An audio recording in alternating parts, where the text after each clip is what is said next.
The Isle of Britain was inhabited by native Celts. Native Celts were fierce warriors, yet they were also simple people of the land. They had no ambitions of furthering their own borders. They were a pagan tribal people with their own language. Elements of this early language still remain in Welsh and Gaelic, the languages of Wales and Ireland. In AD 43, the Roman Empire was stretching its borders and conquering far lands. A battalion of Roman soldiers, led by Julius Caesar, invaded and conquered the island.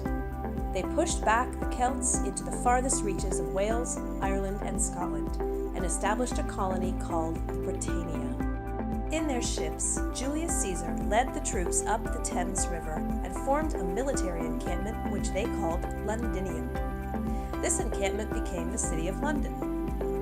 They built a bridge across the River Thames in order to transport supplies. You can still see the foundations of this bridge, London Bridge, today. As the Romans laid claim to the island, they built roads, formed and named villages, intermarried with the remaining natives, and set down roots over the next 400 years. In AD 410, Rome's power was disintegrating on the European continent, and the Roman soldiers were ordered to abandon the isle and return to defend the capital from encroaching hordes of Germanic barbarians. Many generations of Romans, who had intermarried with the Celts, chose to stay behind.